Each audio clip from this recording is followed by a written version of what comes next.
Shalom Godly Family, yuk kita nikmati teh hangat, teduhkan hati, hadirkan semangat. Firman Tuhan hari ini terambil dari kitab Mika pasal yang ke-7 ayat yang ke-14 hingga ayat yang ke-20. Saya akan membacakannya. Gembalakanlah umatmu dengan tongkatmu, kambing domba milikmu sendiri yang terpencil mendiami rimba di tengah-tengah kebun buah-buahan. Biarlah mereka makan rumput di Basan dan di Gilead seperti pada zaman dahulu kala. Seperti pada waktu engkau keluar dari Mesir, perlihatkanlah kepada kami keajaiban-keajaiban. Biarlah bangsa-bangsa melihatnya dan merasa malu atas segala keperkasaan mereka. Biarlah mereka menutup mulutnya dengan tangan dan telinganya menjadi tuli. Biarlah mereka menjilat debu seperti ular, seperti binatang menjalar di bumi. Biarlah mereka keluar dengan gemetar dari kubunya dan datang kepada Tuhan, Allah kami, dengan gentar, dengan takut kepadamu. Siapakah Allah seperti engkau yang mengampuni dosa dan yang memaafkan pelanggaran dari sisa-sisa miliknya sendiri, yang tidak bertahan dalam murkanya untuk seterusnya, melainkan berkenan kepada kasih setia. Biarlah ia kembali menyayangi kita, menghapuskan kesalahan-kesalahan kita dan melemparkan segala dosa kita ke dalam tubir-tubir laut. Kiranya engkau menunjukkan setiamu kepada Yakub dan kasihmu kepada Abraham seperti yang telah kau janjikan dengan bersumpah kepada nenek moyang kami sejak zaman purbakala. Godly Family yang terkasih, apa yang kita lakukan ketika kita sedang berada di tengah situasi penderitaan?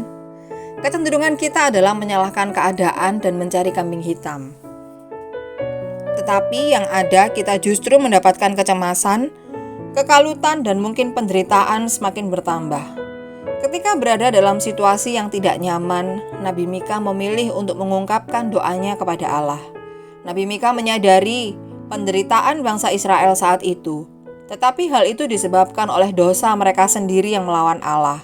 Namun demikian, Nabi Mika adalah nabi yang penuh tanggung jawab dan bijaksana. Dia menyadari bahwa tugas seorang nabi Allah bukan hanya menyampaikan berita penghukuman yang Allah lakukan atas bangsa Israel, tetapi juga mengabarkan pemulihan yang akan dilakukan Allah. Dalam doanya, Nabi Mika memanggil Allah sebagai gembala, sebuah konsep mengenai pribadi Allah yang dikenal luas oleh dunia timur kuno, karena lebih menyentuh aspek hidup umat yang rata-rata bekerja sebagai gembala. Nabi Mika menyebut Allah sebagai gembala karena ia tahu dalam situasi penuh penderitaan Allah akan tetap memelihara dan melindungi umatnya. Bahkan ketika Allah memberikan hukuman kepada umatnya, ia tidak melupakan mereka dan membiarkan mereka terus terpuruk. Sebagai gembala, Allah adalah pemelihara yang berkatnya tidak terbatas. Nabi Mika mengerti benar sifat Allah itu, karenanya ia berdoa kepada Allah dengan memohon agar Allah mau melihat dan tergerak hatinya karena penderitaan umatnya. Bacaan Alkitab hari ini menolong kita untuk mengingat beberapa hal. Pertama, kita tidak boleh putus asa, mengutuki keadaan dan mencari kambing hitam atas terjadinya penderitaan. Berusahalah melakukan perubahan dan menghidupkan pengharapan seperti yang dilakukan Nabi Mika. Hal kedua dalam doa. Yakinlah dan percaya bahwa Allah mampu melakukan perbuatan ajaib sebagaimana yang diyakini oleh Nabi Mika dalam doanya kepada Allah. Kristus adalah gembala agung kita yang telah mati dan bangkit untuk kita agar kita memiliki pengharapan. Karena itu jangan berhenti berharap dan berdoa. Yakinlah bahwa Allah sang sumber pengharapan itu pasti memberikan yang terbaik untuk kita seturut dengan waktu dan rencananya. Pengharapan kita hanya di dalam Kristus. Di luar Kristus, kita tidak memiliki pengharapan. Karena itu, mari kita terus berharap dan berdoa hanya kepada Kristus saja. Mari kita berdoa.